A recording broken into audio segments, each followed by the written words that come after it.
साल 2026 का आगाज भी निराश ही कर रहा है। मतलब अब तक यार हम बात कर रहे थे टेस्ट क्रिकेट की कि टेस्ट क्रिकेट में क्या हो गया इंडिया को। वनडे क्रिकेट तो वो फॉर्मूला था यार जो अभेद था।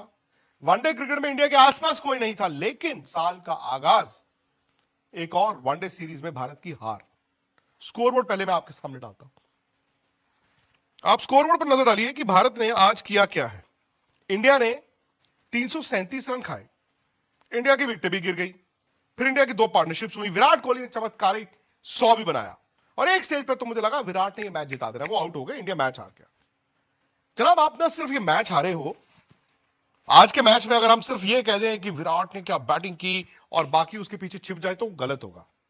विराट ने तो बैटिंग की है बॉस, हर्षित राणा ने भी 8 नंबर पे जाके वो इनिंग खेली है, बट बाकी क्या। आपको मैं आंकड़ा बताऊं, आपको पता ही है वैसे इंडिया चैंपियंस ट्रॉफी जीता था ना वनडे क्रिकेट में, उसके बाद से आपने कप्तानी में चेंज किया। आप तो एक स्टेज पे रोहित और विराट पे सवाल भी कर रहे थे कि इनकी अब वनडे क्रिकेट खत्म है। आंकड़े ये बताते हैं दोस्त कि हम 3 वनडे सीरीज खेले हैं अभी। ऑस्ट्रेलिया 2-1 से हारे, साउथ अफ्रीका को हमने 2-1 से हराया, और न्यूजीलैंड यार पता नहीं क्यों हमारे ग्रहों में आके बैठ गया है और 2-1 वो वनडे सीरीज भी हमें हरा के चले गए। इनफैक्ट इंडिया पहला वनडे जीता था, अगले 2 हारा है, और पहला वनडे जो इंडिया जीता था वो भी उस वक्त आके हर्षित राणा ने 29 रन बना दिए, कैच छूट गए, सुंदर का कैच छूट गया, राहुल ने रन बना दिए और इंडिया बच गया था। वो जीता हुआ मैच बस बच ही गया था यार। इंडिया 3 में से 2 वनडे सीरीज हार गए, आखिरी 9 वनडे मैचों में 5 वनडे मैच इंडिया हार गए। And by the way India की ये फुल स्ट्रेंथ टीम है, एक बुमराह नहीं है, एक हार्दिक पांड्या नहीं है, बट आप तो अपने घर पे खेल रहे हैं यार, आपके पास सब कुछ था, आपके पास बैटिंग भी थी। न्यूजीलैंड तो फिर भी मेन टीम के साथ नहीं आया था। क्या है ऐसा न्यूजीलैंड हमारे ग्रहों में आके बैठ जाता है यार, क्या हम उनका तोड़ नहीं निकाल पा रहे हैं। और बात अब वनडे में ना क्या है, कभी कभी आप मजबूर हो जाते हैं, आप फंस जाते हैं, और मुझे लगता है इंडियन टीम वनडे में फंसी हुई है। इंडिया की बैटिंग यही है, आज आप बैटिंग के कारण भी आ रहे हो लेकिन बॉलिंग के कारण भी आ रहे हो। मैं ये जरूर कहूंगा कि यार 338 आप चेज कर रहे थे, इंदौर था, फ्लैट विकेट थी, छोटा ग्राउंड था, पर मुझे एक बात नहीं समझ आई कि इन्होंने टॉस जीत के इंडिया ने ये क्यों कहा कि हम चेज करेंगे, और कप्तान ने ये भी बोल दिया कि ओस तो गिरेगी नहीं। जब आप कह रहे हो ओस नहीं गिरेगी, इस विकेट पे सामने वाली टीम को क्यों अंदर डालते हो यार। फिर आपने 58 पे उनके 3 आउट कर लिए, और आज पता क्या हुआ, आज इंडिया ने टोकनिज्म किया, ये 2016-17 रिविजिट किया। वो टाइम था जब शिखर, विराट, रोहित क्या बैटिंग करते थे। इंडिया 340 चेज कर रहा है, 350 चेज कर रहा है। फिर किसी एक दिन किसी भले मानस ने सोचा यार ये 350 चेज कर रहा तो अच्छा है, ये बनवा क्यों देते हैं। देन दे रियलाइज कि अश्विन और जडेजा 2 स्पिनर्स बीच में जाके विकेट नहीं ले पा रहे। अब होता क्या था, ऊपर से विकेटें मिल जाती हैं, बीच में विकेटें नहीं है, गेम चलता रहा, सामने वाले रन बना दिए, फिर आप चेज करने के लिए जाते हो। आज यही हुआ। इनफैक्ट इस पूरी सीरीज में दोस्त जडेजा और कुलदीप यादव ने बड़ा डिसअपॉइंट किया। 53 ओवर स्पिन के इस सीरीज में, और कुल मिलाकर सिर्फ 3 विकेटें। एवरेज देखो, स्ट्राइक रेट देखो, और आप देखो इकोनॉमी। यार ऐसे नहीं हो सकता कि बीच में ना आपके स्पिनर विकेट ही ना ले पाए। ये बीच के ओवरों में अगर विकेटें नहीं मिलेंगी यार, आप फिर वही 300-350 ही चेज करवाओगे, कैसे होगा। 58 फॉर 3, मैं आज के मैच की बात करता हूं। 58 फॉर 3 आपने ऊपर से आउट कर लिया था, आपको 1 विकेट और चाहिए था। डैरेल मिचेल पे अटैक करते, यही सोचो कि विराट और खेल रहे होते तो सामने वाली टीम को पता नहीं यार विराट को आउट करना, क्या वो ढीला बॉर्डर लगा देती। Nothing against Nitish Reddy, sorry young man, आपने आज 8 ओवर भी डाले, आपने बैटिंग में 50 रन भी बनाए, वेल डन। बट शायद मुझे लगा इंडियन टीम टोकनिज्म कर रही थी। क्यों? क्योंकि आलोचना हो रही थी, सवाल पूछे जा रहे थे, तो उन्होंने ये तय किया हुआ था कि नीतीश रेड्डी से आज ना ओवर डलवा देंगे, आज इनको बॉल डलवा देंगे। यार जब आपने 4 आउट किए, आप शुभमन गिल कप्तान है या गौतम है या बॉलिंग को जो भी है, यार उसको अटैक करो यार। आप 58 फॉर 3 सॉरी अटैक करो, चढ़ जाओ। आपने नीतीश रेड्डी से बॉल डलवा दिया। आपने स्पिनरों को पता नहीं कहां जाके बॉल करवाया, और पिटाई उनकी हुई, आई अंडरस्टैंड, बट अगर मैं कॉन्फिडेंस नहीं है तो किसी को ड्रॉप करके किसी और को खिला दो। आपने नीतीश रेड्डी से उस वक्त कि चलो ओवर डाल दो, आप खुश हो रहे हो, चलो चलो, आउट नहीं हुआ ना।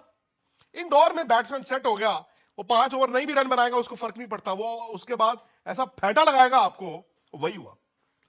डैरेल मिचेल तो पता नहीं क्या यार, बड़ा धनिया पी के आते हैं हमारे अगेंस्ट, दे 100, लेकिन इंडिया की बड़ी पिटाई हुई बॉस। स्पिनर्स ने कुछ नहीं किया भाई। रविंद्र जडेजा के लिए the great player that he has been for India, I think white ball cricket में ना समहाउ अगर आपके 7 मैचों में 2 आउट किए हैं, आपके इतने साल से कोई हाफ सेंचुरी नहीं आई है, आप पे सवाल होगा। आई थिंक कहीं ना अंदर से मुझे लगता है कि हो सकता है कि ये रविंद्र जडेजा का या तो आखिरी वनडे हो या एंड ऑफ द लाइन तक वो पहुंच गए हो, क्योंकि अक्षर पटेल वनडे क्रिकेट में इनसे बहुत आगे हैं, बैटिंग में भी। अब आपने रन ही इतने खा लिए, रन खाई जा रहे हो, खाई जा रहे हो, खाई जा रहे हो। 338 रन इंडिया जब बैटिंग करने आएगा तो मेरे दिल में तो होगा इंडिया करेगा, और मेरे दिल में था भी। पर रोहित शर्मा, शुभमन गिल, श्रेयस अय्यर, केएल राहुल, इन चारों ने बहुत निराश किया। इनफैक्ट रोहित के लिए ना ये अचानक से एंटी क्लाइमैक्स हो गया। वो रोहित जो ऑस्ट्रेलिया, फिर उसके बाद साउथ अफ्रीका वाली सीरीज भाई बल्ले बल्ले चल रहा था, अचानक से इस सीरीज में 61 रन है और वो अचानक से ना टेंटेटिव दिखने शुरू हो गए हैं।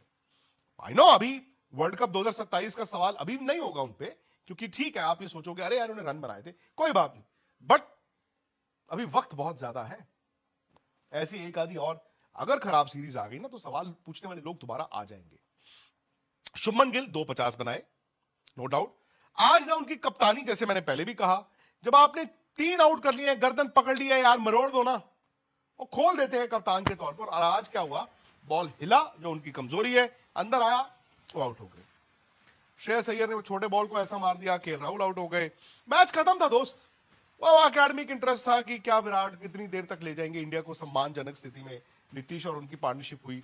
अब नीतीश रेड्डी का ना आज इनिंग बहुत अच्छी खेले उन्होंने, बहुत अच्छी बैटिंग की, no doubt about that, match बनाया उन्होंने। बट यार आपने 1 साल बाद इंटरनेशनल क्रिकेट में 50 बनाया है, वो बैट ऐसे करके अगले फिर आउट हो गए आप। एक तो मुझे समझ नहीं आता, जी नॉट फुटबॉलर्स कि मेरा एक ट्रेडमार्क स्टाइल होगा। अब तो झुकेगा नहीं तो फिल्म भी बहुत पुरानी होगी। द मोमेंट वो आउट हुए, अब आ गए रविंद्र जडेजा। मैं उस वक्त भी कह रहा था नीतीश रेड्डी अगर थोड़ी देर और खेल जाते विराट के साथ, इंडिया ने मैच जीत जाना था। जडेजा, जैसे मैंने कहा, towards the end of his white ball career, नहीं boss, left arm spinner, Indore में बॉल डाल रहा है, उन्होंने निकल के लिफ्ट मारा है, बाउंड्री छोटी है, 5 गज अंदर उनका कैच हुआ। अब यहां तो मैच खत्म हो चुका है, हार गए हम, चलो जी घर चले, घर चले। हर्षित राणा ने एक्चुअली आज गौतम गंभीर और शुभमन गिल के उस ट्रस्ट को रीपे किया कि 8 नंबर पे मैं चमत्कारिक पारी खेल सकता हूं। हर्षित राणा ने, वैसे देखा जाए तो विराट के साथ वो पार्टनरशिप हुई, उन्होंने जो चौटे मारी हैं, टंकियों पे बॉल टांग टांग के वापस आई है। बहुत अच्छी बैटिंग की उन्होंने, बहुत अच्छी बैटिंग की उन्होंने। और उस वक्त मैच इंडिया की झोली में था। हर्षित राणा आउट हो गए, उसके बाद सिराज साहब आउट हो गए। फिर भी मुझे लगा विराट नहीं छोड़ेंगे, अब विराट का 100 भी हो चुका था। और विराट का देखिए ना आंकड़े क्या बताते हैं, उन्होंने ऑस्ट्रेलिया में 2-0 किए, उसके बाद से अब तक वो 7 पारियां खेले हैं, 6 पारियों में 50+ रन है, इनमें से 3 100 है, 1 93। कमाल है यार विराट का। खैर उस वक्त विराट जब खेल रहे थे, मतलब एक स्टेज में तो ऐसा था कि required run rate last 5 over में 9-10 के बीच आ गया, जो कि बड़े आराम से। मुझे लगा अब विराट ने छोड़ना नहीं है, बट वही हुआ ना, शायद ग्लव में पसीना है, या कई बार आपकी ग्रिप जो होती है ना, उस पे भी हल्का सा पसीना, स्वेट आ जाता है। और बैट बॉल मारने वाला ही था वो, और करेक्ट होता है वो भी टंकी पे लग के वापस आता वो, लेकिन हाथ ऐसे मुड़ा है, उनका कैच हो गया, एंड देन सपना खत्म हो गया। बड़ा सवाल यह है कि अब वनडे क्रिकेट में क्या हम ये कह दें जो हमने पिछले साल न्यूजीलैंड से टेस्ट सीरीज हारने के बाद कहा था, इट्स जस्ट एन एवरेज, एक बार हार गई कोई बात नहीं। उसके बाद से लेकिन टेस्ट क्रिकेट को इंडिया पकड़ नहीं पाया। आई डेयर से, और डर है मुझे इस बात का भी, कहीं वनडे क्रिकेट का बैलेंस बराबर ढूंढने में इंडिया स्ट्रगल तो नहीं कर रहा।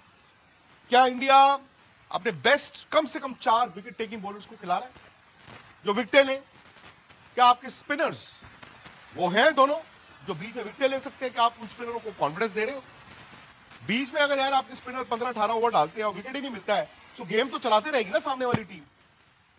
और लास्ट 10 ओवर में ठीक है, आपके फास्ट बॉलरों को अगर मिल भी गई विकेटें, तो कभी कभी क्या होता है, रन इतने बोर्ड पे होते हैं तो विकेटें फिर मैटर नहीं करती यार। आई थिंक ये एक सीरियस कंसर्न है, एंड कोच गौतम गंभीर को इस चीज को एड्रेस करना होगा कि मेरा वनडे का वो विनिंग फॉर्मूला क्या है, मेरे पास क्या वो विकेट टेकिंग बॉलर्स है, और क्या मैं 8 नंबर, अब आज तो 8 नंबर पे हर्षित राणा ने मैच बनाया, पर कितने ऐसे मैच होंगे जहां पर 8 नंबर पे आपको बैट्समैन चाहिए, या फिर हर्षित राणा एक्चुअली इस टीम की सोच में वो विकेट टेकिंग बॉलर हैं तो फिर वो टीम के लिए एसेट है। सो मुझे लगता है कि वनडे क्रिकेट ने ना निराश किया, बल्लेबाजों ने भी निराश किया इस सीरीज में। बल्लेबाजों ने इस सीरीज में इंडिया को बहुत निराश किया है, बिकॉज ये आपके सामने आंकड़ा है। विराट देखिए ना, विराट की 80 की एवरेज है, उसके अलावा रन नहीं है, रोहित के रन नहीं है, शुभमन ने 250 जरूर बनाए, लेकिन आज जब जरूरत थी तो वो उन्होंने रन नहीं बनाए। श्रेयस अय्यर का भी 140 और था, उसके बाद 2 उनके भी फेलियर्स हैं। मजीद वीडियोस के लिए हमारे चैनल क्रिकेट असिस्टेंट को सब्सक्राइब कर लें और बेल आइकन को क्लिक करना ना भूलिएगा, ताकि आने वाली तमाम वीडियोस आप तक बर वक्त पहुंच सके। मिलते हैं नेक्स्ट वीडियो में, तब तक के लिए अल्लाह निगहबान।